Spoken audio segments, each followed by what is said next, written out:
इसका आंसर है बौद्ध स्तूप। ये है देवर कोठार रीवा में स्थित सबसे पुराना बौद्ध स्तूप है और इसे मौर्य साम्राज्य के राजा अशोक ने बनवाया था और इस साइट की खोज 1982 में की गई थी। 1 बिलियन बाइट्स लगभग के बराबर होते हैं। ए है गीगाबाइट, बी है मेगाबाइट, सी है टेराबाइट, डी है पेटाबाइट।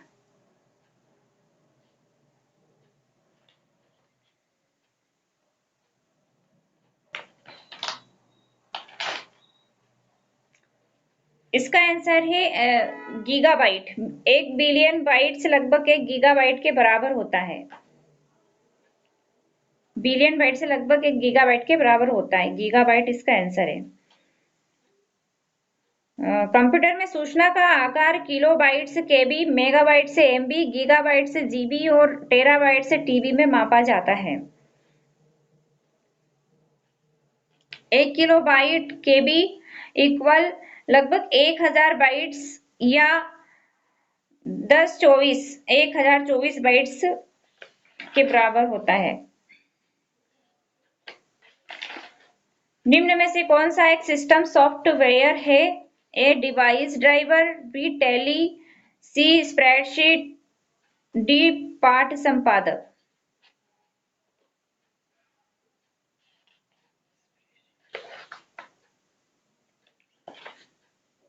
इसका आंसर है डिवाइस ड्राइवर।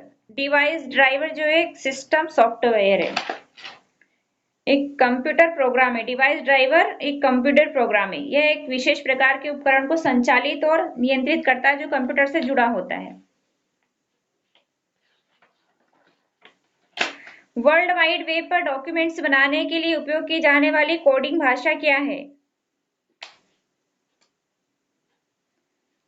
ए है HSMT, बी है HLMT, सी है इनमें से कोई नहीं और डी है HTML। World wide web documents बनाने के लिए उपयोग की जाने वाली कोडिंग भाषा।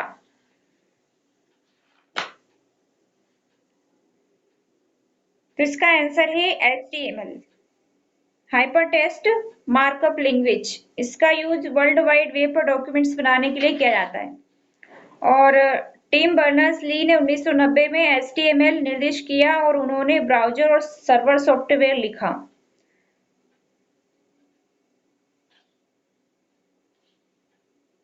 HTML का नवीनतम संस्करण WHATWG द्वारा वर्ष 2017 में HTML 5.2 जारी किया गया।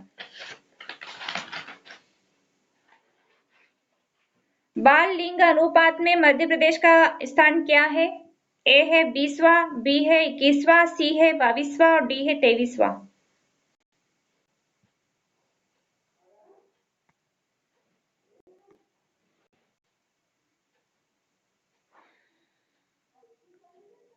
वॉइस आ रही है?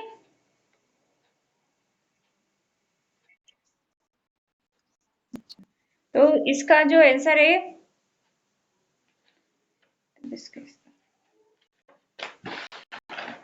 22वां।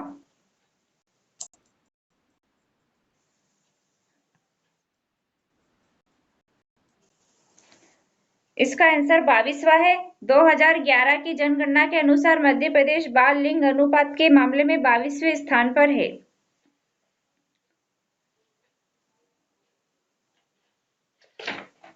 निम्नलिखित में से कौन सा मेला भामवत गांव में आयोजित किया जाता है? ए है नागजी का मेला, बी है तेजाजी का मेला, सी है हीरा भूमिया का मेला, डी है पीर बुधन का मेला। भामवत गांव में आयोजित किया जाता है। इसका आंसर है तेजाजी का मेला। भामवत गांव में तेजाजी का मेला लगता है। तेजाजी के जन्म को चिन्हित करने के लिए भाद्र माह के 10वें दिन तेजाजी मेला आयोजित किया जाता है। तेजाजी के मेले में सर्पदंश को ठीक करने के अनुष्ठान किए जाते हैं। मेला मध्य प्रदेश के भामवत गांव गुना जिले में आयोजित किया जाता है। मीनांडर जो पवित्र मानव नागसेन द्वारा बौद्ध धर्म में परिवर्तित किया गया था से संबंधित है। ए ग्रीको ब्रैक्टियन राजा, बी भारतीय यूनानी शासक, सी पश्चिमी क्षत्रप वंश, डी इनमें से कोई नहीं। इसका आंसर है भारतीय यूनानी शासक। भारत पे शासन करने के लिए सबसे प्रसिद्ध भारतीय यूनानी शासक अपने विषयों के साथ न्याय और लोकप्रियता के लिए जाना जाने वाला मिनोंडर था। मिनांडर एक भारतीय यूनानी राजा था जिसे नागसेन ने बौद्ध धर्म में परिवर्तित कर दिया था।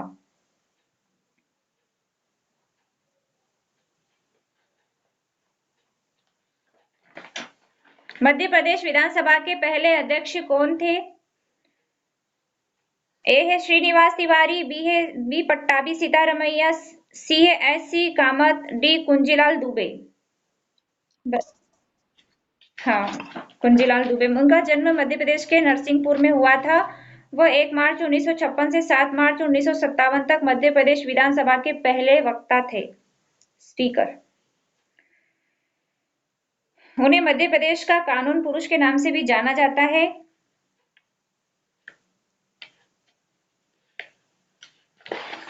निम्नलिखित में से क्या वेदांग नहीं है? ए है कल्प, बी है निरुक्ति और सी है पूर्व मीमांसा, डी है शिक्षा।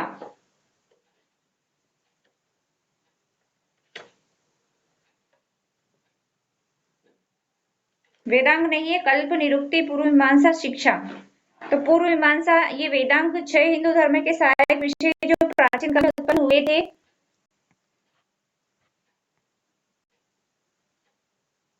और वेदों के अध्ययन से संबंधित थे। तो सबसे महत्वपूर्ण प्राचीन हिंदू दार्शनिक ग्रंथों में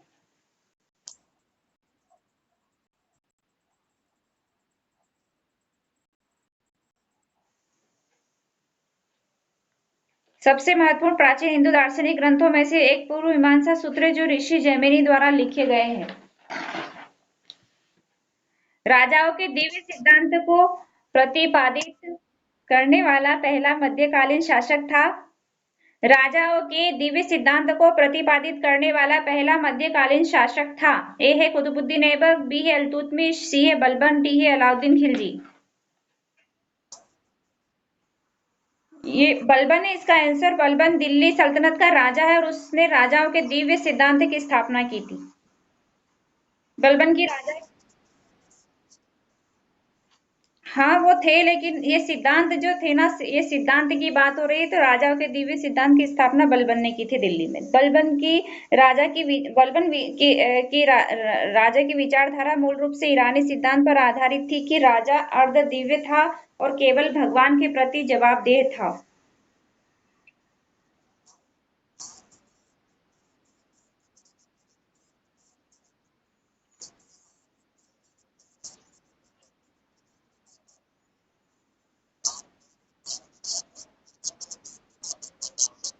कल का एक दिन पहले डिसाइड नहीं हो सकता। फ्यूचर की प्लानिंग हम एक दिन पहले नहीं कर सकते क्योंकि फ्यूचर हमारे कंट्रोल में नहीं होता है, इसलिए। जी हाँ, प्रॉब्लम ये है। वो नहीं रहता है ना, मान लो मैं मेरी आंख ही ना खुले, मैं मतलब बीमार हो जाऊं, कुछ भी हो सकता है। कोई भी मतलब वो इवेंट रहता है वो हमारे कंट्रोल में नहीं रहता, तो एक दिन पहले अगर डिसाइड कर ले तो उससे कोई फर्क नहीं पड़ने वाला।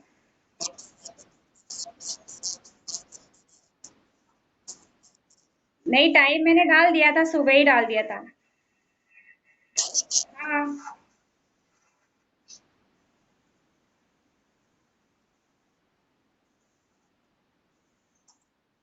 और मैंने पूछा भी था कि किसी को प्रॉब्लम हो तो बताइए, करना है कि नहीं करना है क्लास।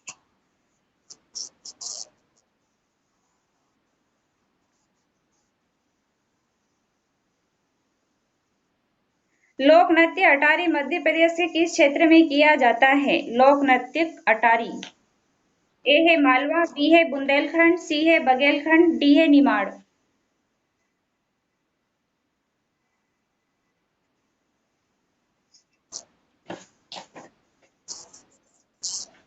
इसका है बघेलखंड। अटारी मध्य प्रदेश के बघेलखंड क्षेत्र का लोक नृत्य है।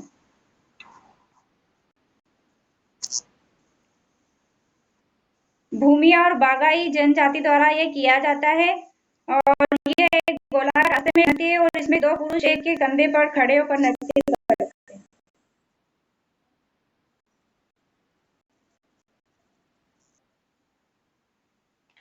आज फोन में पता नहीं क्या गड़बड़ चल रही है, बहुत बड़ी गड़बड़ हो गई है, पता नहीं। बार बार वो एडवर्टाइजमेंट आ रहा, मैंने तो उसको हटा भी दिया, फिर भी पता नहीं क्यों। टाइफाइड किसके कारण होता है? ए है विषाणु, बी है प्रोटोजोआ, सी है जीवाणु, डी है प्रोटीन।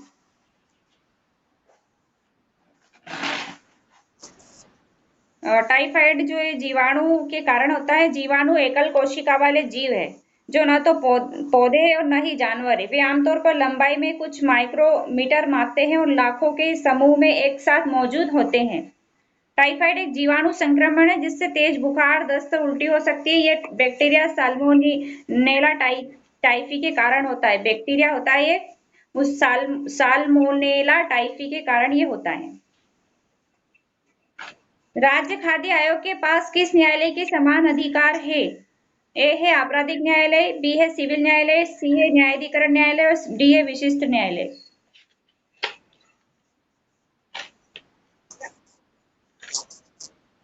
सिविल न्यायालय राज्य खाद्य आयोग को किसी भी शिकायत या कार्य का निवेश करते समय सिविल न्यायालय की शक्तियां प्राप्त होती है। सिविल न्यायालय के रूप में शक्तियां भारत के किसी भी हिस्से के एक व्यक्ति को बुलाने और पेश करने और शपथ और उसका परीक्षण करने के लिए पावर्स होती है सिविल कोर्ट की।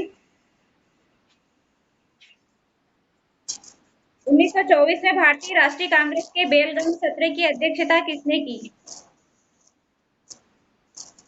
ए है मौलाना अब्दुल कलाम आजाद, बी है मदन मोहन मालवीय।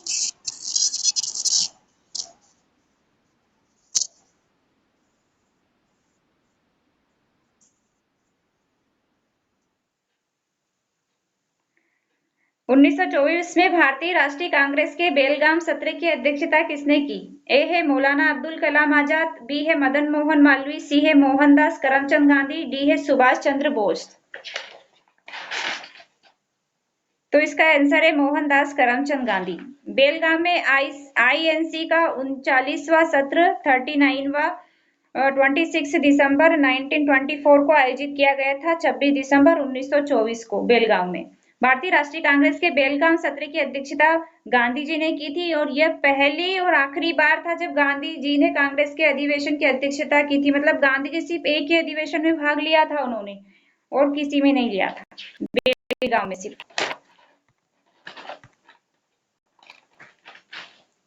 प्रकाश संश्लेषण किसके द्वारा होता है? ए है पर्णहरित, बी है पर्णपित, सी है इलेक्ट्रोफिल, डी है राइबोसोम।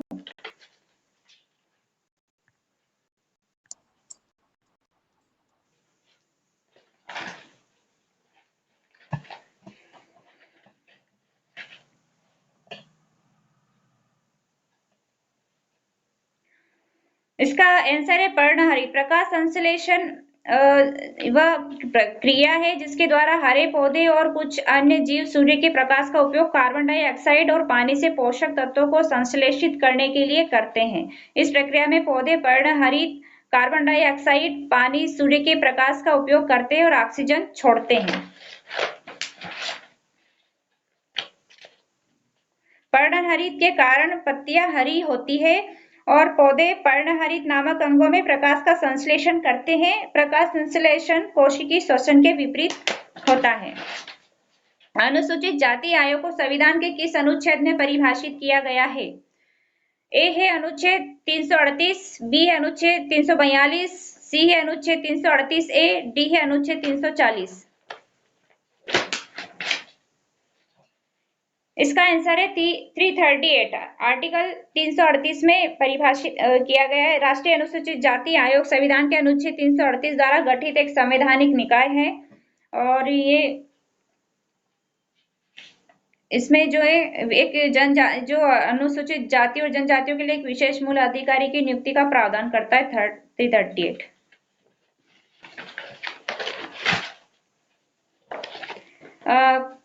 कौन सा सिंधु सभ्यता का स्थान अब पाकिस्तान में है? ए है हड़प्पा, बी है सिंध, सी है लाहौर और डी है बनास। बताइए कौन सा है? कौन सा सिंधु सभ्यता का स्थान अब पाकिस्तान में है? हाँ, सिंधु सभ्यता अब कहाँ चली गई है? मतलब सिंधु सभ्यता का स्थान अब पाकिस्तान में कौन सी वाली थी? मतलब वो हड़प्पा थी, सिंध थी, लाहौर थी या बनास थी? कौन सी पाकिस्तान में है इस समय? इसका है हड़प्पा। हड़प्पा, हाँ ये क्या बोलते हैं उसका?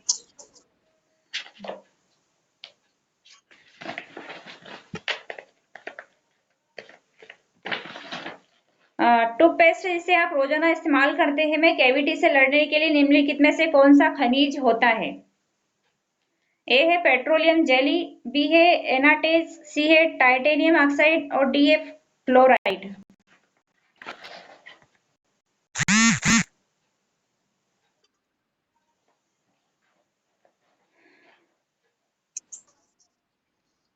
इसका है फ्लोराइड।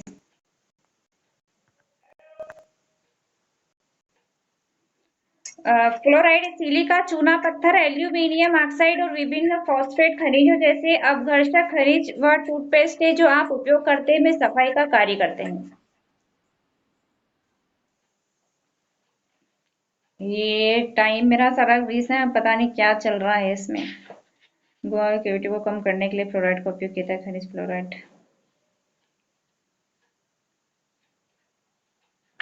चलिए इसको तो हटाई चल। फ्लोराइड हो गया है। इस कुछ टूथपेस्ट में चमक माइका से आती है और टूथब्रश और पेस्ट से युक्त ट्यूब ट्यूब पेट्रोलियम से प्लास्टिक के बने होते हैं ये। मध्य प्रदेश महिला आयोग का गठन किस वर्ष किया गया था? ए है 1995, बी है 1996, सी है 1997 और डी है 1998। 1995, 96, 97, 98।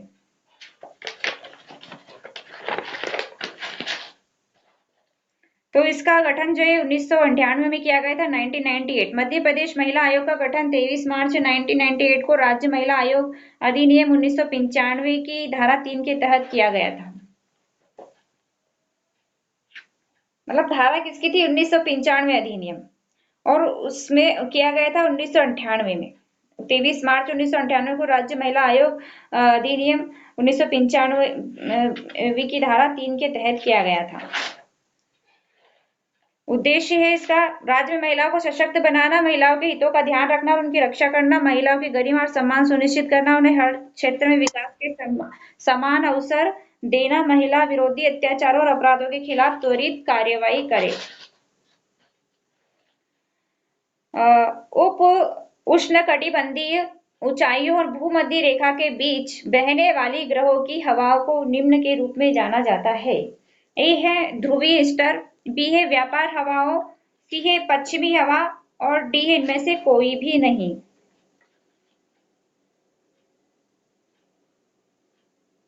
क्या आंसर होगा? उप उष्णकटिबंधीय ऊंचाइयों और भूमध्य रेखा के बीच बहने वाली ग्रहों की हवाओं को निम्न के रूप में जाना जाता है। ए है ध्रुवीय स्टर, बी है व्यापार हवाओं, सी है पश्चिमी हवा और डी है इनमें से कोई भी नहीं।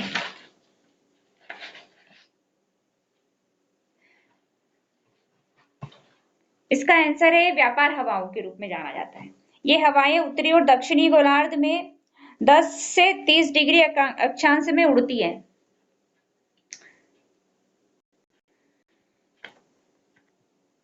पता नहीं क्या सिस्टम चल रहा, मैं परेशान हो गई हूँ इससे। पता नहीं ये क्लास भी पूरी होने देगा कि नहीं। राज्य में हाई कोर्ट की स्थापना से संबंधित अनुच्छेद कौन सा है?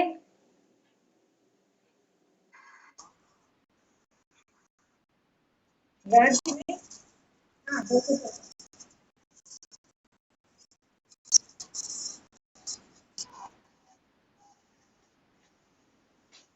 ऐसा कभी नहीं होता। पता नहीं ये कहाँ से एड चल रहा है, मुझे तो ये समझ में नहीं आता क्या हो क्या रहा है।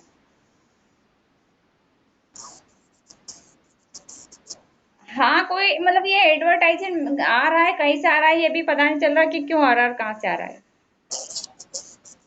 हाँ, डाउनलोड, हाँ डाउनलोड किया था पर मैंने उसे हटा भी दिया एक को, जैसे मैंने पीडीएफ का किया था तो फिर भी आ रहा है, ये उसको हटा दिया मैंने। कुछ नहीं था, ये एडवर्ट ये दिखा रहे हैं अपने सॉन्ग वगैरह क्या क्या, मतलब जो ऐप होते हैं उनके बारे में।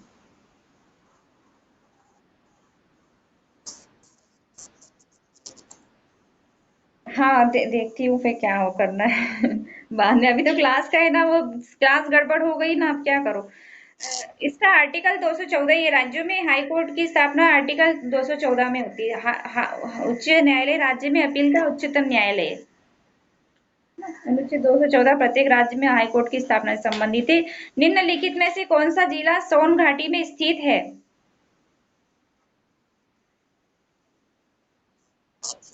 ए है सीधी, बी है शहडोल और सी दोनों, और डी है कोई भी नहीं। हाँ, सोन घाटी एक संकीर्ण और लंबी घाटी है जो पूर्व से पश्चिम तक लगभग पूरे राज्य में फैली हुई है। यह कैमूर रेंज से उत्तर की ओर छोटा नागपुर पठार से दक्षिण में स्थित है। शहडोल और सीधी जिले सोन घाटी के ऊपरी हिस्से में स्थित हैं। भारत में निम्नलिखित में से कौन सा क्षेत्र जैव विविधता का हॉट स्पॉट है? हॉट स्पॉट, ए है सुंदरवन, बी है पश्चिमी घाट, सी है पूर्वी घाट, डी है गंगा का मैदान।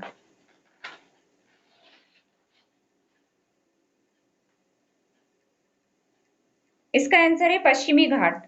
चार जैव विविधता वाले हॉटस्पॉट: हिमालय, पश्चिमी घाट, भारत बर्मा क्षेत्र और सुंदरवन है। इन हॉटस्पॉट में कई स्थानिक प्रजातियां हैं। पश्चिमी घाट प्रायद्वीपीय भारत के पश्चिमी किनारे पर मौजूद है और अधिकांश पर्णपाती जंगलों और वर्षों वनों को आच्छादित करते हैं।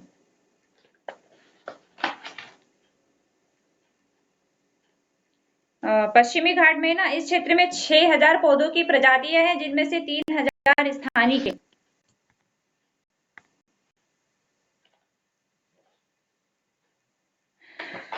केंद्र सरकार राष्ट्रीय मानवाधिकार आयोग को किस धारा में पॉलिस क्या है यार, पॉलिसी प्रदान करती है?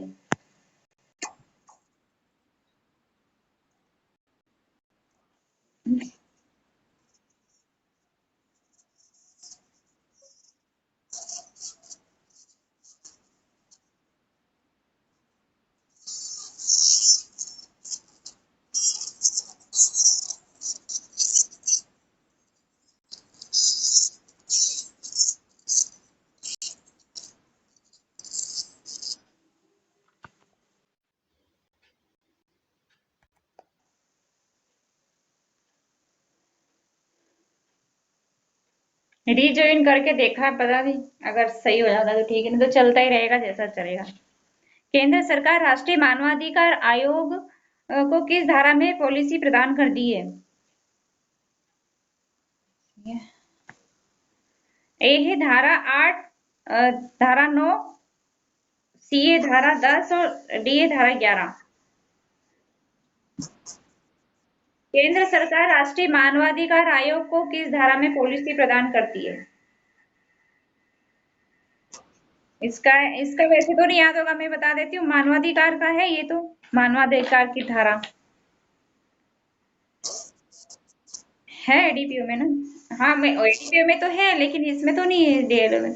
इसका है धारा 11। धारा 11 जो है मानवाधिकार अधिनियम 1993 की धारा 11 आयोग के अधिकारियों और अन्य कर्मचारियों को संभालती है।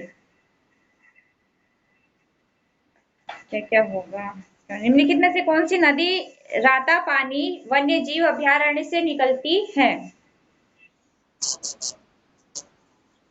ए है चंबल, बी है पार्वती, सी है बेतवा और डी है नर्मदा। बेतवा नदी रातापानी वन्य जीव अभयारण्य से निकलती है।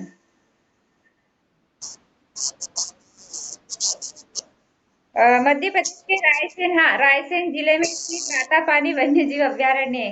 मतलब अच्छा याद किया है आपने, एमपी तो पूरा पक्का याद है आपको, एक एक चीज है ना। हमको तो एमपी का नहीं याद है, वर्ल्ड का हम बता सकते हैं, पूरा इंडिया का।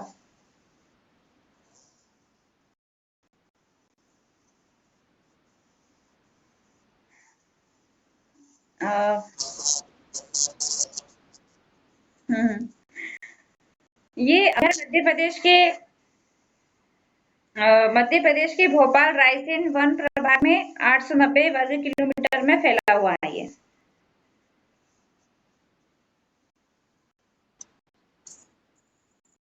ये जा रहा है, ये तो मेरे को परेशान कर। नहीं तो मेरा दिमाग खराब हो गया। अभ्यारण्य की आबादी लगभग 40 बाघों की और भोपाल के वन क्षेत्र में 12 बाघों की आवाजाही बताई गई है। निम्नलिखित में से कौन सा सबसे बड़ा ग्लेशियर है? ए है सासेनी, बी है गंगोत्री, सी है जैमू और डी है सियाचिन। सियाचिन सबसे बड़ा ग्लेशियर है। सियाचिन ग्लेशियर दुनिया के सबसे लंबे पहाड़ी ग्लेशियरों में से एक है। भारत पाकिस्तान सीमा के पास कश्मीर के काराकोरम रेंज प्रणाली में ये स्थित है।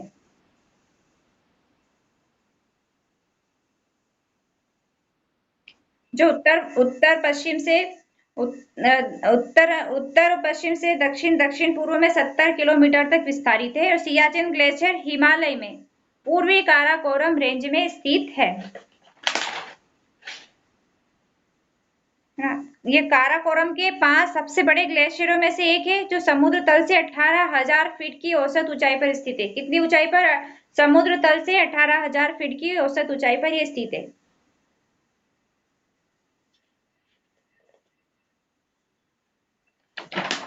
राष्ट्रकूट वंश की स्थापना किसने की? ए है दंतिदुर्ग, बी है कृष्ण प्रथम, सी है इंद्र द्वितीय, डी है इनमें से कोई नहीं।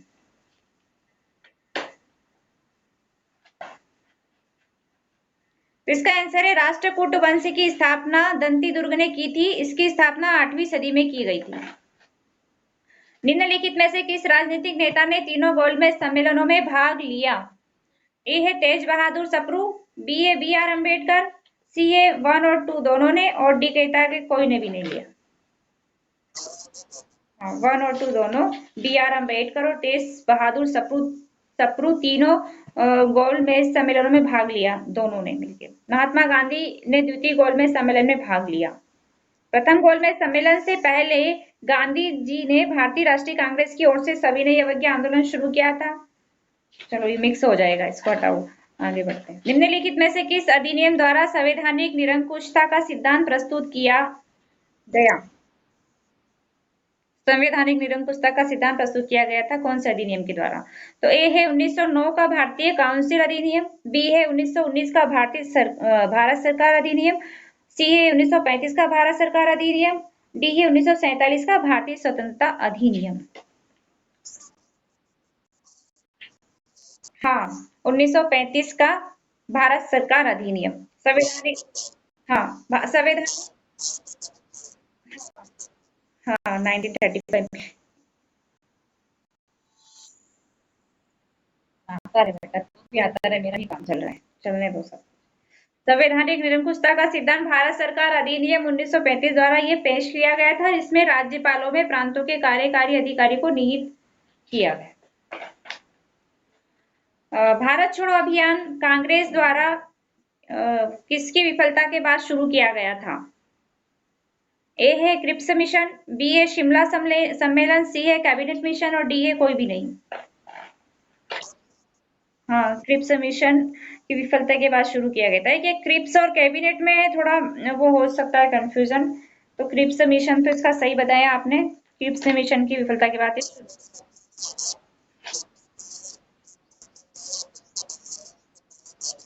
हम्म। हाँ हाँ। हम्म। आपको डिफरेंस पता है इसलिए आपको पता है, मतलब सन याद होना चाहिए तब ये होता है ना। सन सन की बस सन का कई लोगों को सन याद नहीं रहते हैं। क्रिप्स मिशन भारत छोड़ो अभियान 1942 में क्रिप्स मिशन की विफलता के बाद कांग्रेस द्वारा शुरू किया गया था ये, और 1942 में ब्रिटिश मंत्री सर स्टेफोर्ड क्रिप्स द्वितीय विश्व युद्ध में अपने प्रयासों के लिए पूर्ण भारतीय सहयोग और समर्थन हासिल करना चाहते थे। उनके मिशन को क्रिप्स मिशन कहा जाता है। महान चित्रकार पाब्लो पिकासो किस देश के थे? ए है फ्रांस, बी है जर्मनी, सी है स्पेन और डी है इटली। ये स्पेन के थे, महान चित्रकार Pablo Picasso. Pablo Picasso Spain. Madhya Pradesh में पर जापानी औद्योगिक टाउनशिप की स्थापना की जानी है। ए है पीथमपुर, बी है सिंगरौली, सी है कटनी और डी है बीना। जापानी औद्योगिक टाउनशिप की स्थापना की जानी है। हाँ, पीथमपुर सही है। पीथमपुर में की जा रही, मध्य प्रदेश के पीथमपुर में जापानी औद्योगिक टाउनशिप की स्थापना की जानी है। उस देश की पहचान करें जो पल्क जल डमरू मध्य भारत से अलग हो गया है।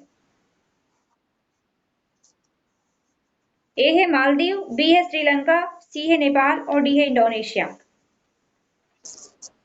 श्रीलंका जल डमरू मध्य भारत और श्रीलंका को अलग करता है।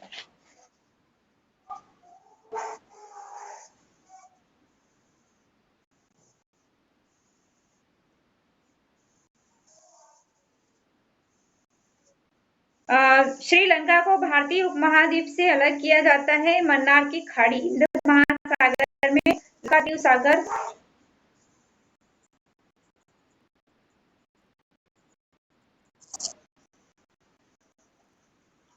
अरे ये पता नहीं क्या हो रहा है, मेरे भगवान, मैं परेशान हो गई, कैसा क्या कर दिया। भारत के तमिलनाडु राज्य और श्रीलंका के मन्नार जिले के बीच एक जल मध्य है। हाँ, हिंद महासागर में लक्षद्वीप सागर का एक बड़ा उथला हिस्सा है ये। निम्नलिखित में से किस देश में समुद्र महासागर की सीधी पहुंच नहीं है? ए है सीरिया, बी है जॉर्डन, सी है अजरबैजान और डी है आर्मीनिया। इसका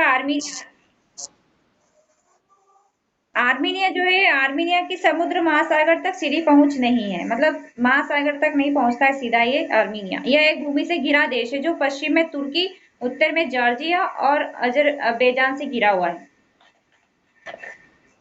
आर्मीनिया। निम्नलिखित में से कौन सा पर्वतीय मार्ग हिमाचल प्रदेश के लाहौर और स्पीति घाटियों के साथ कुल्लू घाटी के बीच की कड़ी को जोड़ता है? ए है बारालाचा, बी है देपसा, सी है रोहतांग, डी है शिवकिला। पर्वतीय मार्ग ऐसा कौन सा? हाँ, ये रोहतांग दर्रा हिमाचल प्रदेश के लाहौल और स्पीति घाटियों के साथ कुल्लू घाटी के बीच की कड़ी को जोड़ता है। हाँ, ये इसकी ऊंचाई कितनी है? यह क्या है ये? 3,979, 3979, मतलब 39 मीटर की ऊंचाई पर स्थित है। हिमालय के पूर्वी पीर पंजाल पर्वत श्रेणी पर एक ऊंचा पहाड़ी दर्रा है ये, रोहतांग दर्रा हिमालय के पूर्वी पीर पंजाल पर्वत श्रेणी पर।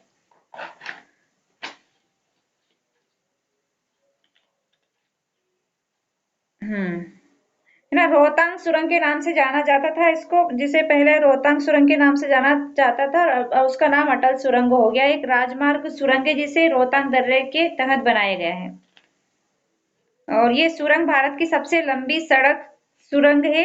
8.8 किलोमीटर लंबाई है इसकी।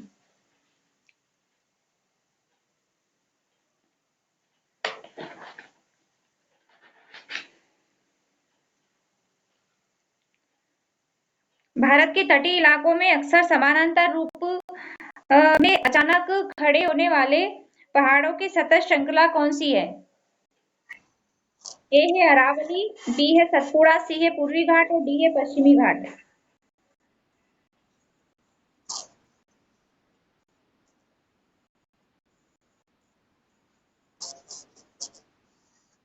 मतलब कोई पहाड़ अचानक से बन गए हैं, और वो भारत के तटीय इलाकों में अक्सर समानांतर रूप में अचानक खड़े होने वाले पहाड़ों की सतत श्रृंखला कौन सी है? ए है अरावली, बी है हाँ, तो ए है अरावली, बी है सतपुड़ा, सी है पूर्वी घाट, डी है पश्चिमी घाट। ये मतलब पश्चिमी घाट है। पश्चिमी घाट एक पर्वत श्रृंखला है भारत में पूरी तरह से स्थित भारतीय प्रायद्वीप के पश्चिमी तट के समानांतर ये चलती है। यह यूनेस्को की विश्व धरोहर स्थल है, और यह दुनिया के जैविक विविधता के 8 हॉटेस्ट हॉट स्पॉट में से एक है। कौन सा भारतीय राज्य बांग्लादेश से उत्तर, दक्षिण और पश्चिम से घिरा हुआ है? बांग्लादेश से। ए है पश्चिम बंगाल, बी है असम, सी है मेघालय और डी है त्रिपुरा।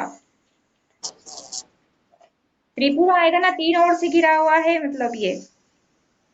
उत्तर दक्षिण और पश्चिम से घिरा हुआ है मतलब ये त्रिपुरा है, तीन ओर से घिरा हुआ है बांग्लादेश से। उसका नाम ही त्रिपुरा है मतलब, इसीलिए इसका नाम त्रिपुरा है। त्रिपुरा उत्तर में, पश्चिम और दक्षिण में बांग्लादेश से घिरा हुआ है। ये पूर्वी हिस्से में मिजोरम और असम राज्य से घिरा हुआ है। अगरतला त्रिपुरा की राजधानी है। निम्नलिखित में से किस देश की भारत के साथ सीमा नहीं लगती है? कौन से देश की नहीं लगती है? ए है म्यांमार, बी है भूटान, सी है मॉरिशस और डी है नेपाल।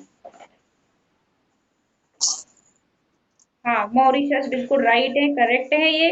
भूटान, म्यांमार और नेपाल की लगती है, मॉरिशस की नहीं लगती है। मॉरिशस देश की भारत के साथ सीमा नहीं लगती। यह औपचारिक रूप से मॉरिशस गणराज्य जापानी राष्ट्र महाद्वीप में महासागर के भीतर छोटे दूरस्थ शुष्क भूमि का एक राष्ट्र विकासशील देश। इसकी राजधानी पोर्ट लुइस है। मॉरिशस की राजधानी है पोर्ट लुइस। निम्नलिखित में से चंबल की एक सहायक नदी नहीं है, कौन सी नहीं है? ए है काली सिंध, बी है पार्वती, सी है बामनी, बामनी, डी है माही। हाँ, माही चंबल की एक सहायक नदी नहीं है। एमपी जीके के लिए कुछ स्पेशल स्टडी करते हो क्या आप? मतलब सारा पहले अच्छा कहीं से पढ़ा है या क्लासेस चलती थी कहीं? अच्छा, सर नहीं पढ़ाया है? अच्छा पढ़ाया है।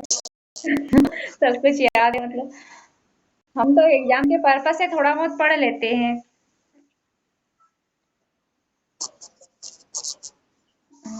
सोम की एक सहायक नदी है। ए है साबरमती, बी है माही, सी है बनास, डी है लूनी।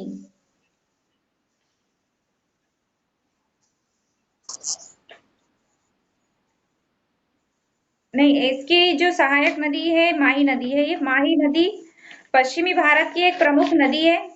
माही का उद्गम मध्य प्रदेश के धार जिले के समीप मिंडा ग्राम की विंध्याचल पर्वत श्रेणी से हुआ है। धार जिले के समीप मिंडा ग्राम की विंध्याचल पर्वत श्रेणी से इसका उद्गम होता है माही नदी का। मध्य प्रदेश के धार, झाबुआ और रतलाम जिलों तथा गुजरात, राजस्थान राज्य से होती हुई खंबात की खाड़ी द्वारा अरब सागर में गिरती है।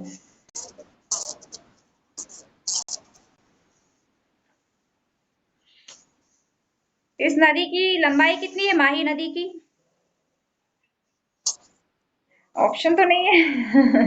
इस नदी की कुल लंबाई है 576, 576 किलोमीटर। इसे पश्चिमी राजस्थान की स्वर्ण रेखा कहा जाता है। और ये दो बार कर्क रेखा को पार करती है कर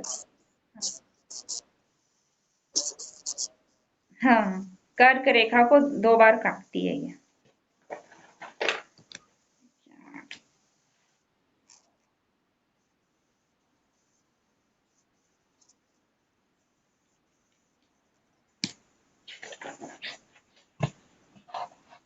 करंट अफेयर्स में तो बहुत सारा बचा हुआ है अभी हमारे पास। और ला के सब्जेक्ट बचे हुए उनका क्या होगा? वो तो बचे ही हुए हैं। 2011 की जनगणना के अनुसार मध्य प्रदेश में साक्षरता दर कितने प्रतिशत है? हाँ, 69.32।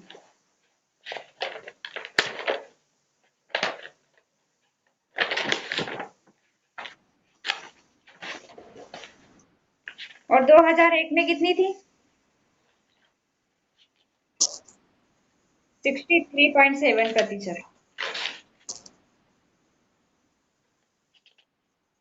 मतलब उस टाइम ज्यादा थी और अब कम हो गई। मतलब 2001 में, मतलब 2011।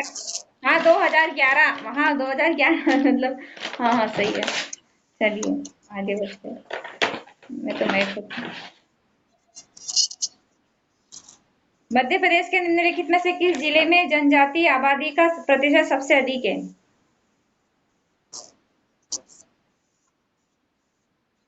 हाँ, ए है इसमें झाबुआ, मतलब झाबुआ, बी बड़वानी, सी मंडला और डी डोई। हाँ, झाबुआ बिल्कुल सही है इसका आंसर। और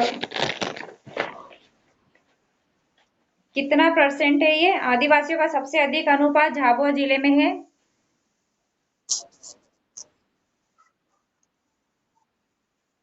इसका है 86.8% है ये। और उसके बाद बड़वानी में है 67% और डिंडौरी में 64.5%।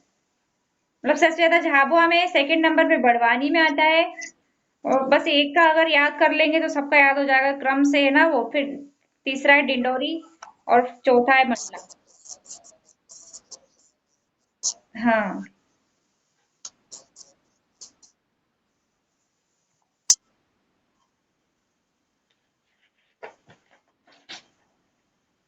निम्न में से कौन सरकार की एकात्मक विशेषता है? ए है लिखित संविधान, बी है अखिल भारतीय सेवाएं, सी है शक्तियों का विभाजन और डी है स्वतंत्र न्यायपालिका। सरकार।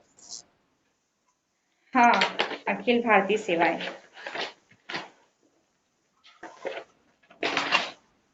राष्ट्रपति के पास भारत के संविधान के तहत अध्यादेश जारी करने का अधिकार है। अध्यादेश कौन से आर्टिकल में करते हैं?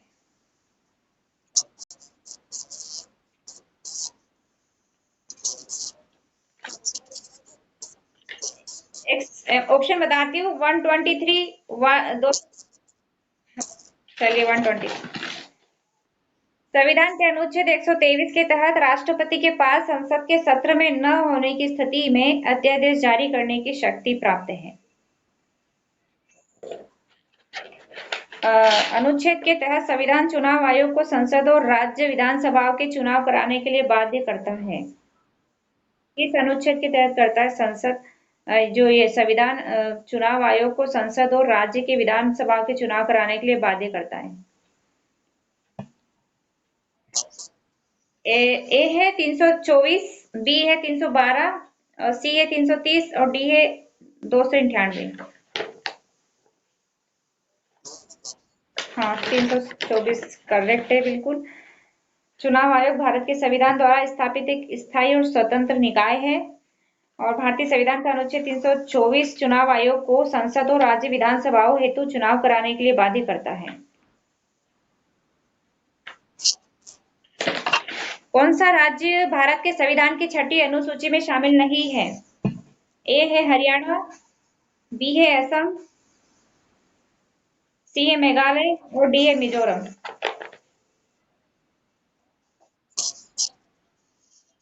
जी। हाँ, हरियाणा नहीं है क्योंकि उसमें तो वो है AMTA, मतलब असम, मेघालय, मिजोरम, त्रिपुरा ये आता है उसमें। मणिपुर नहीं आता है लेकिन, है ना, मणिपुर नहीं है ना उसमें।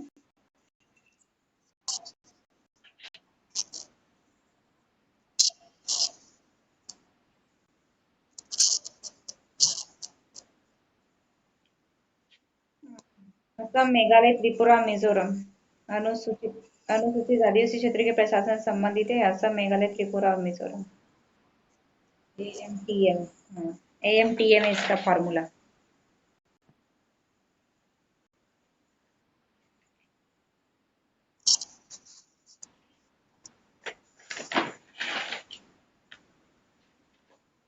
अच्छा, इसको पढ़ना पड़ेगा, मतलब पढ़ना पड़ेगा, मैं सोचा छोड़ देते। राष्ट्रीय विकास परिषद NDC की स्थापना कब हुई थी?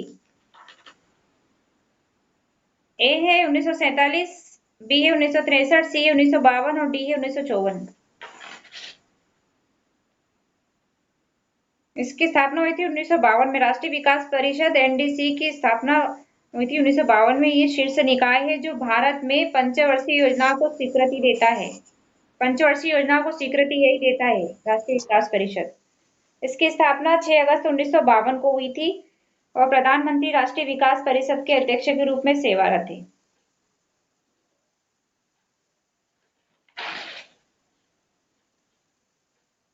मानव गरीबी सूचकांक HPI की अवधारणा किसमें पेश किया गया था?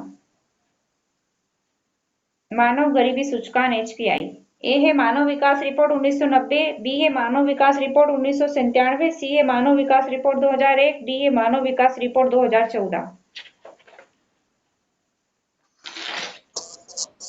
इसका आंसर है मानव विकास रिपोर्ट 1997, 1997।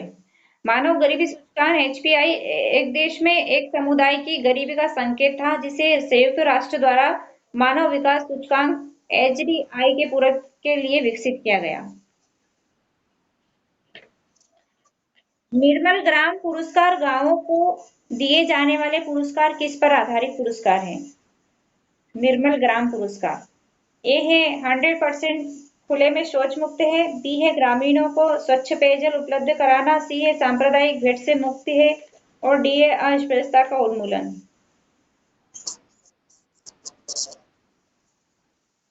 ये है 100% खुले में शौच मुक्त।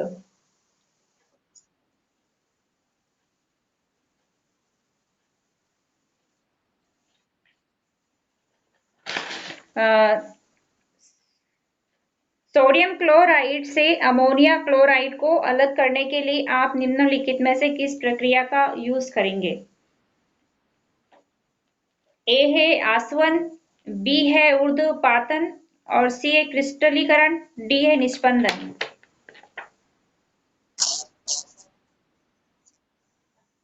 आसवन, ऊर्ध्वपातन, क्रिस्टलीकरण और निस्पंदन।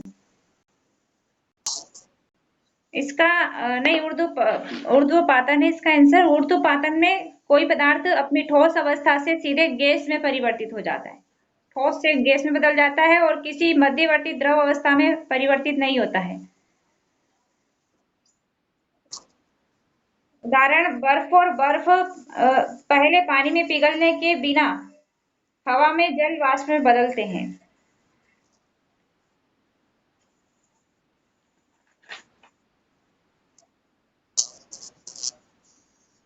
निम्नलिखित में से क्या एक उत्क्रमणीय परिवर्तन है? ए है दूध का फटना, बी है बर्फ का पिघलना, सी है लकड़ी का जलना और डी है फलों का पकना।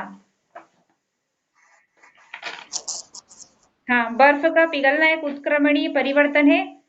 जैसे ही एक आइस क्यूब पिघलता है, इसका आकार बदल जाता है, इसलिए यह प्रवाह करने के लिए की क्षमता प्राप्त कर लेता है, हालांकि इसकी संरचना नहीं बदलती। पिघलना भौतिक परिवर्तन का एक उदाहरण है। मार्बल कैंसर की घटना किसके कारण होती है? ए है कजलीकरण, बी है अम्ल वर्षा, सी है सीएफसी, डी है कोहरा।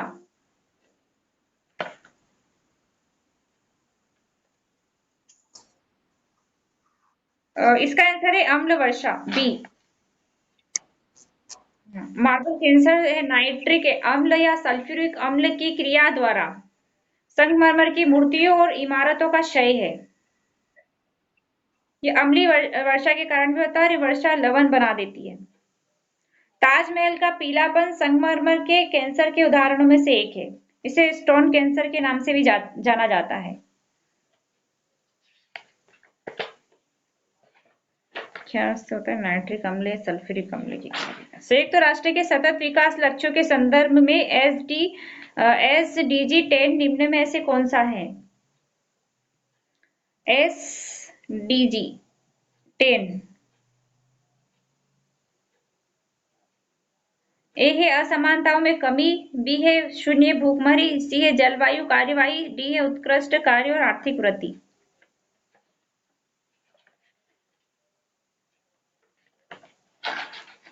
इसका आंसर है असमानताओं में कमी। सतत विकास लक्ष्य 10 का उद्देश्य भीतर और देशों के बीच असमानता को कम करना है।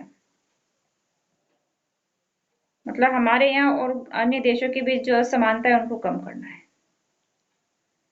यह एसडीजी एक देश के भीतर आय, लिंग, विकलांगता, नस्ल, जातीयता, मूल धर्म या आर्थिक या अन्य स्थिति के आधार पर आय में असमानता को कमी के लिए जाना जाता है। मध्य प्रदेश में भारतीय मृदा विज्ञान संस्थान कहाँ स्थित है? ए है भोपाल, बी है ग्वालियर। हाँ, राइट आंसर है भोपाल। भोपाल में भारतीय मृदा विज्ञान संस्थान मध्य प्रदेश के भोपाल में स्थित है और इसकी स्थापना 16 अप्रैल 1988 को 1988 को हुई थी। ये कृषि मंत्रालय द्वारा भारतीय कृषि अनुसंधान परिषद ICAR के तहत स्थापित किया गया था और भारतीय मृदा विज्ञान संस्थान का गठन न्यूनतम पर्यावरणीय शरण के साथ मिट्टी की उत्पादकता बढ़ाने के उद्देश्य से किया गया। जलदापारा अभयारण्य कहाँ स्थित है? जलदापारा ए है मध्य प्रदेश, बी है पश्चिम बंगाल, सी है असम, डी है तमिलनाडु। ये है पश्चिमी बंगाल। जलदापारा नेशनल पार्क एक खूबसूरत जगह है जो पश्चिम बंगाल राज्य के जलपाईगुड़ी जिले में स्थित है। पश्चिम बंगाल का कौन सा जलपाईगुड़ी जिला है, वहां पर है ये जलदापारा नेशनल पार्क और एक खूबसूरत जगह है।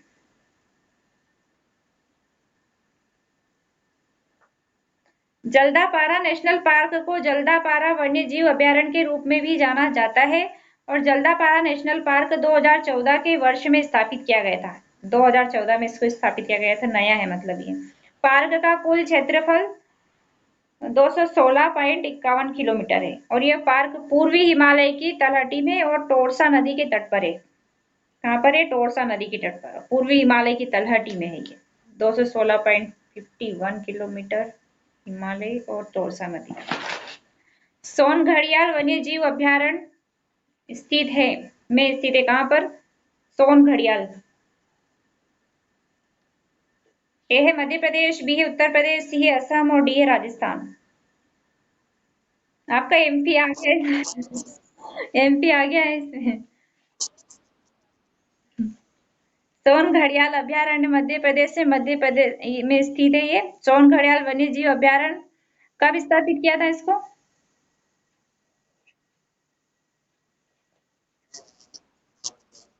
1981 में किया गया था इसको और अभयारण्य घड़ियालों के ये प्रजनन के लिए है और मुख्य रूप से नदी में पाए जाते हैं। अभयारण्य में पाए जाने वाले घड़ियाल, मगरमच्छ, कछुआ और विभिन्न प्रकार के प्रवासी पक्षी जीव इसमें है शामिल।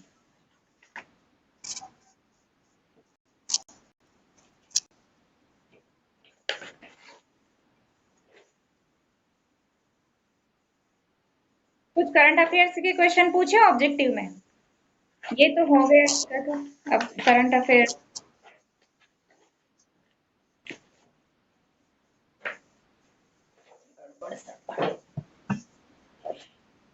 करंट अफेयर 20 का पूछे।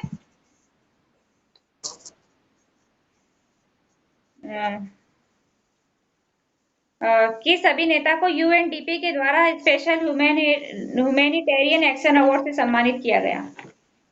ए है सलमान खान। हाँ, सोनू सूद को।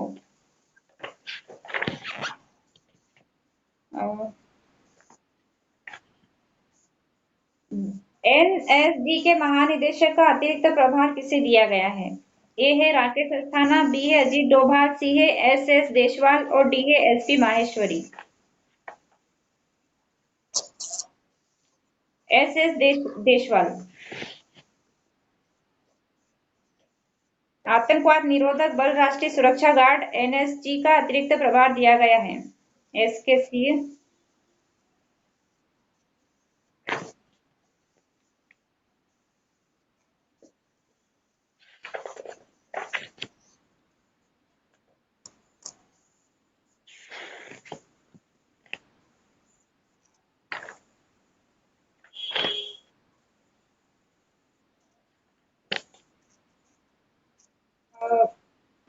अखिल भारतीय फुटबॉल महासंघ पुरस्कार 2019-20 घोषित हुए थे, उनमें पुरुष वर्ग में फुटबॉलर ऑफ द ईयर किसे दिया गया? ए है गुरप्रीत सिंह संधू, बी है संदेश झिंगन, सी है उदात्मा सिंह, डी है अनिरुद्ध थापा। इसमें गुरप्रीत सिंह संधू इनको दिया गया था। अखिल भारतीय फुटबॉल महासंघ।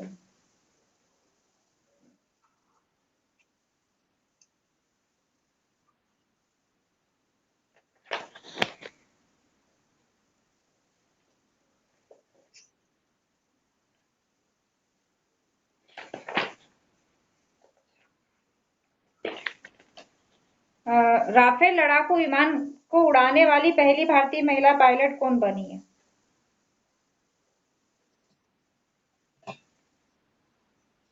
ए है भावना कंठ, बी है शिवांगी, सी और सी है उन्हीं चतुर्वेदी, डी है इनमें से कोई नहीं। शिवांगी सिंह पहली महिला फाइटर पायलट बनी है। शिवांगी वाराणसी उत्तर प्रदेश की रहने वाली है।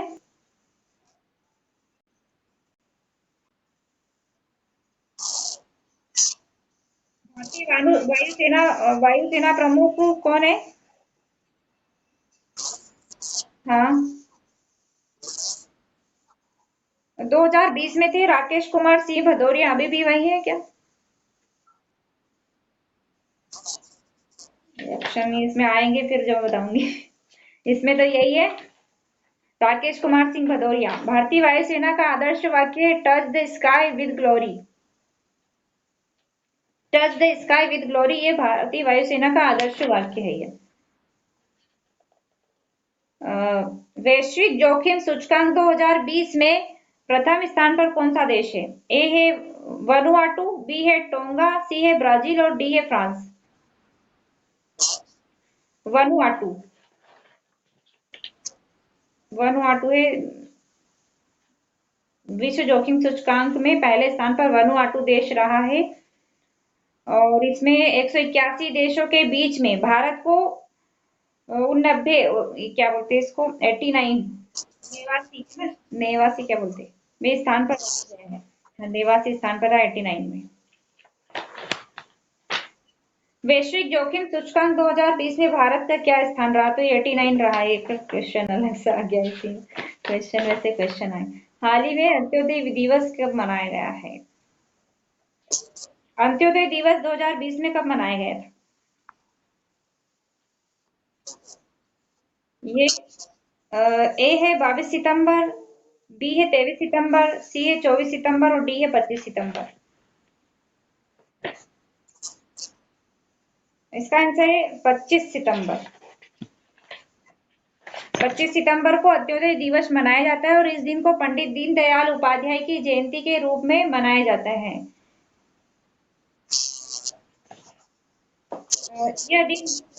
यह दिन मोदी सरकार द्वारा 25 सितंबर 2014 को घोषित किया गया। मोदी सरकार ने घोषित किया है 2014 में।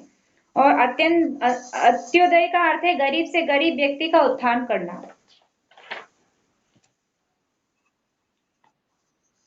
नवंबर 2020 में आयोजित होने वाला अंतर्राष्ट्रीय फिल्म फेस्टिवल का 51वां संस्करण कब तक के लिए स्थगित कर दिया गया है? ए है जनवरी 2021, बी है फरवरी 2021, सी है मार्च 2021, डी है इनमें से कोई नहीं। हो गया है ना ये तो 51वां फिल्म फेस्टिवल, जनवरी में हो गया ये। तो कब तक के लिए किया गया था इसको?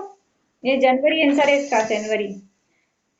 International film festival of India IFFI का 51वां संस्करण अगले वर्ष गोवा में 16 से 24 जनवरी तक आयोजित किया जाएगा। मतलब ये हो चुका है, ये पुराना है, 2020 का करंट है।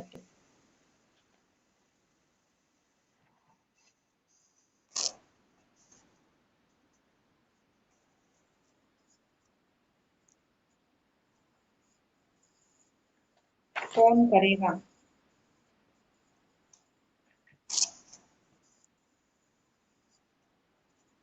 किस राज्य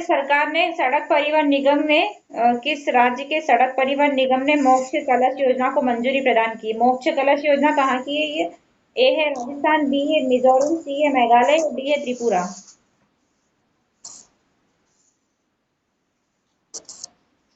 राजस्थान। मोक्ष कलश योजना राजस्थान की सड़क परिवहन निगम ने मंजूर की है, राज्य के सड़क परिवहन निगम। मुख्यमंत्री कौन है राजस्थान के? और राज्यपाल?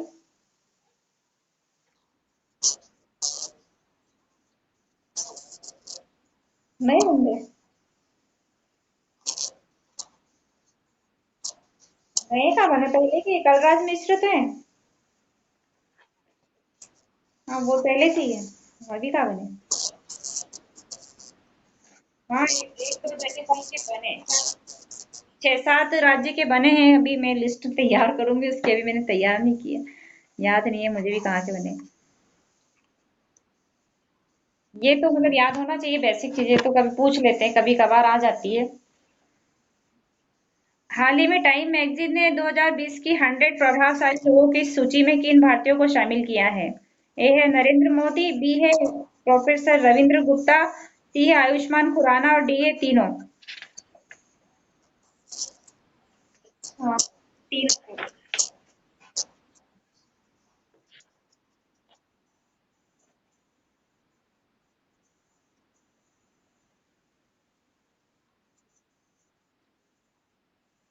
केंद्रीय प्रदूषण नियंत्रण बोर्ड ने 23 सितंबर 2020 को अपना कौन सा स्थापना दिवस मनाया है? 2020 में। ए है 44वां, बी है 45वां, सी है 46वां और डी है 47वां।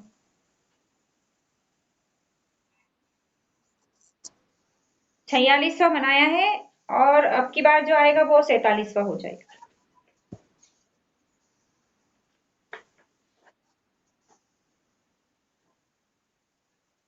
यूएनईपी के क्षेत्रीय एम्बेसडर किसे बनाया गया है? ए है दिया मिर्जा, बी है करिश्मा कपूर, सी है खुशी चिंदाली और डी इनमें से कोई नहीं। इसका है खुशी चिंदालिया। यूएनईपी के क्षेत्रीय एम्बेसडर खुशी चिंदालिया को बनाया गया है। ये कौन है खुशी चिंदालिया?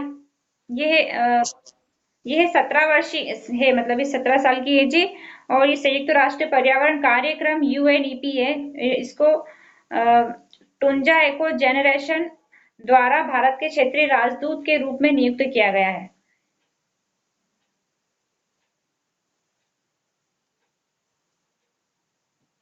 न ये क्या करेगी, अपनी नई भूमिका में खुशी जलवायु परिवर्तन, पर्यावरण संरक्षण के महत्व तथा पर्यावरण खजाने की सुरक्षा के बारे में जागरूकता बढ़ाएगी। यूएनईपी का मुख्यालय नैरोबी कीनिया में है। यूएनईपी के अध्यक्ष इंगर एंडरसन है। और यूएनईपी की स्थापना 5 जून 1972 में हुई थी।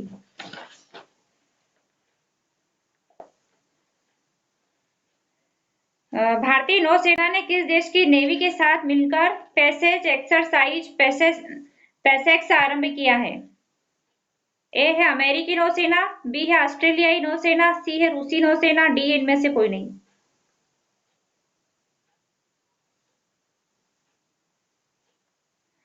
इसका आंसर है हाँ, ऑस्ट्रेलियाई नौसेना है। पैसेज एक्सरसाइज मतलब दोनों को मिला करके पैसेक्स हो गया। इंडिया और भारत, भारतीय नौसेना और रॉयल ऑस्ट्रेलियाई नौसेना के बीच पूर्वी हिंद महासागर रीजन में नौसैनिक अभ्यास प्रारंभ हो गया है। अंतरराष्ट्रीय सांकेतिक भाषा international day of sine language दिवस कब मनाया गया? ए है 23 सितंबर 2020, बी है 24 सितंबर, सी है 25 सितंबर और डी है 26 सितंबर।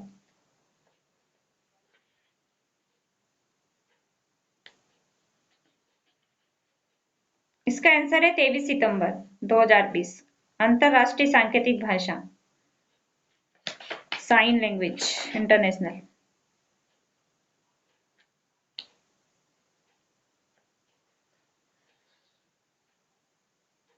बधिरता दिवस के रूप में भी मनाया जाता है इसको, अंतरराष्ट्रीय बधिरता दिवस। Deaf, international week of the deaf.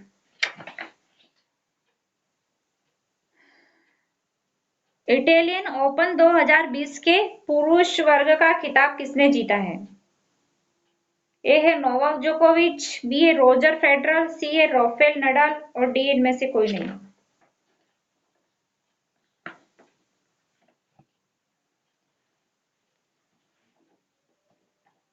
ए है मतलब ये इसका आंसर है नोवाक जोकोविच। नोवाक जोकोविच ने ये सर्बिया के हैं। नोवाक जोकोविच जो है सर्बिया के हैं। ने अर्जेंटीना के डिएगो श्वार्ट्जमैन को 6-7, 6-5, 3 से हराकर 2020 मेंस सिंगल इटालियन ओपन खिताब जीता और अपना करियर 5वां रोमन खिताब में नाम किया है।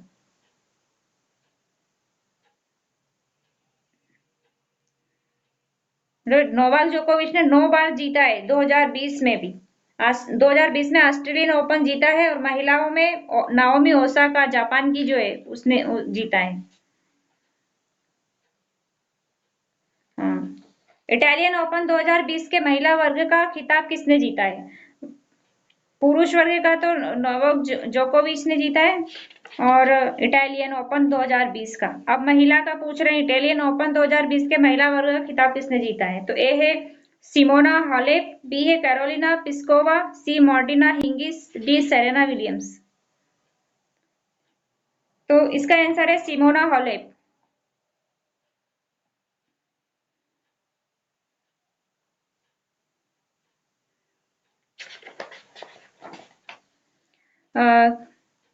आईजी नोबेल पुरस्कार 2020 से सम्मानित किया गया। किस भारतीय को आईजी नोबेल पुरस्कार 2020 से सम्मानित किया गया है? ए है विराट कोहली, बी है करण जौहर, सी है नरेंद्र मोदी, डी है इनमें से कोई नहीं।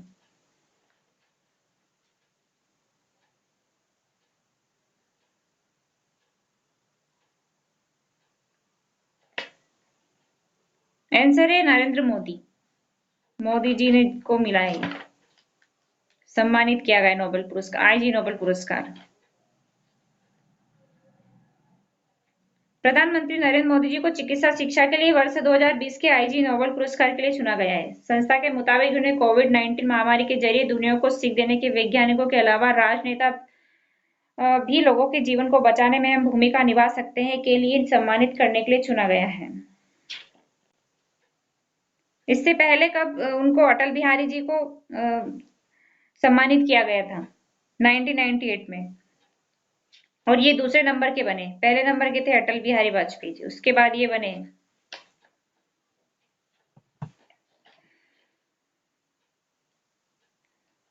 वॉइस तो आ रही है?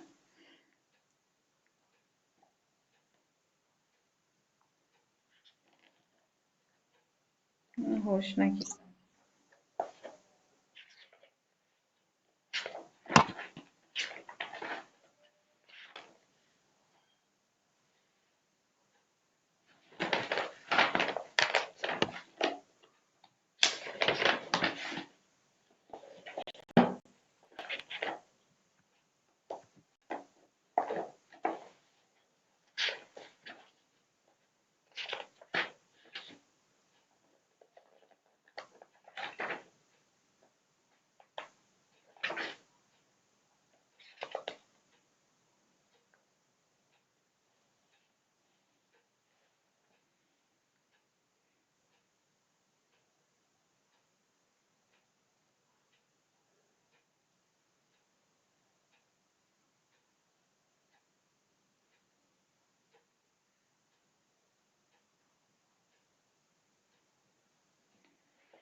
अ, विश्व बैंक के द्वारा मानव पूंजी सूचकांक 2020 में भारत को क्या स्थान मिला है? Human capital index 2020। ए है सिंगापुर, बी है ब्राजील, सी है मॉरिशस, डी है चीन।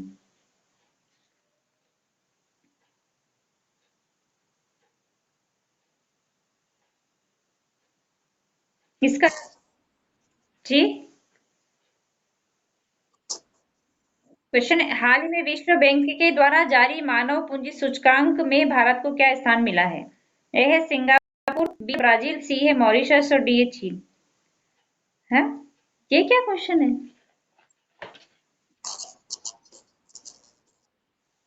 मतलब क्वेश्चन नहीं, वो ऑप्शन गलत गलत थोड़े ना, इसमें 116 नंबर मिला है, क्वेश्चन गलत हो रहा है तो फिर ये क्या मिला है? ये क्वेश्चन क्या कह रहा है और ऑप्शन क्या कह रहे हैं? 116 नंबर, 116 मिला है मतलब ये स्थान।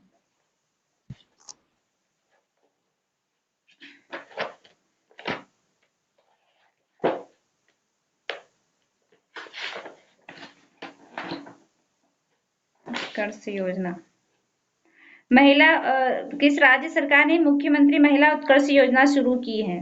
ए है उत्तर प्रदेश, बी है राजस्थान, सी है गुजरात और डी है महाराष्ट्र।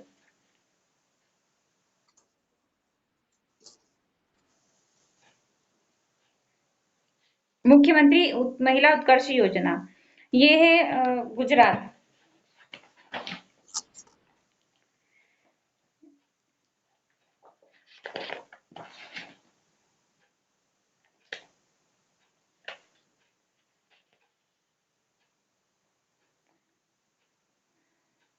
ब्रिक्स देशों के राष्ट्रीय सुरक्षा सलाहकारों की 10वीं बैठक की अध्यक्षता किस देश ने की है? ए है रूस, बी है ब्राजील, सी है चीन, डी है दक्षिण अफ्रीका।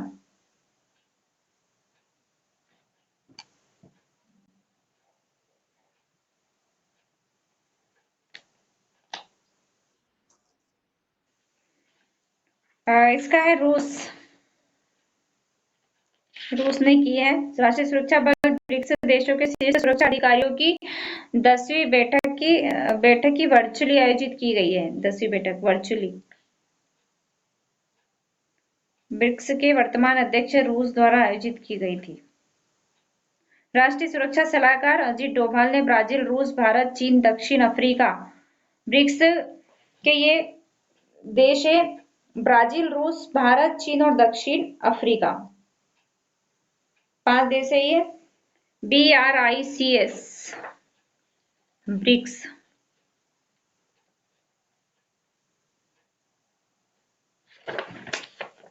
क्या है ये? हाँ, किस राज्य की विधानसभा में मवेशी संरक्षण विधेयक 2021 पेश किया गया है?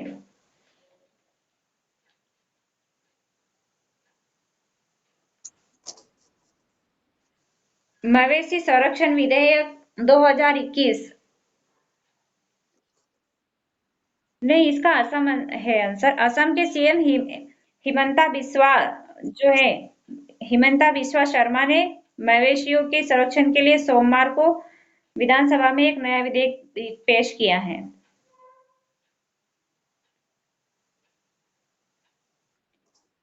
देश का पहला अनाज एटीएम कहाँ शुरू हुआ है? इसमें ऑप्शन नहीं है। मैंने ये क्वेश्चन तैयार किए थे, तो ये वैसे ये थ्योरी थ्योरी में है ये। देश का पहला अनाज एटीएम कहाँ शुरू हुआ है? ये गुरुग्राम हरियाणा। देश का ग्रेन एटीएम गुरुग्राम में ये पायलट परियोजना के रूप में स्थापित किया गया है और यह मशीन एक बार में 5 से 7 मिनट के भीतर 70 किलो तक अनाज निकाल सकती है। अनाज का एटीएम भी शुरू हुआ है, मतलब ऐसी मशीन है, पैसे निकलते हैं ऐसे अनाज निकलते हैं। हाँ, जैसे मतलब पैसे निकालते हैं ऐसे अनाज निकलेगा। ये 5-7 मिनट के भीतर 70 किलो तक अनाज निकाल देगी ये मशीन। हरियाणा के उप मुख्यमंत्री दुष्यंत चौटाला ने बुधवार को ये जानकारी दी। उन्होंने कहा कि अब उपभोक्ता को खाद्यान्न लेने के लिए सरकारी राशन डिपो के सामने कतार में लगना नहीं पड़ेगा, क्योंकि हरियाणा सरकार उपभोक्ता को अनाज एटीएम उपलब्ध कराएगी। ये जुलाई की बात है, 17 जुलाई की 2021।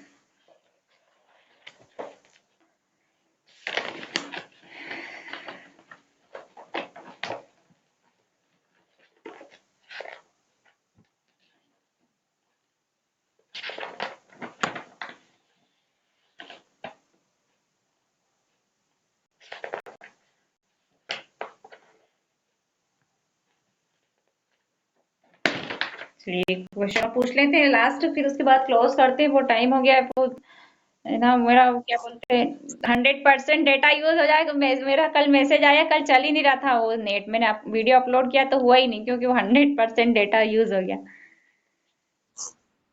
हाल ही में पुस्तक आजादी फ्रीडम क्या है, फैसियम फिक्शन किसने लिखी है? फैस फैस क्या, मेरे तो एक तो बोलना भी नहीं आता ऐसे वर्ड एकदम। फैक्सियम फैक्सियम फिक्शन किसने लिखी है? ए है अरुंधति रॉय, बी है किरण देसाई, सी है जुम्पा लाहिड़ी, डी है अनीता नॉयर। हाँ, अरुंधति रॉय ने लिखी है फ्रीडम फैक्सियम फिक्शन।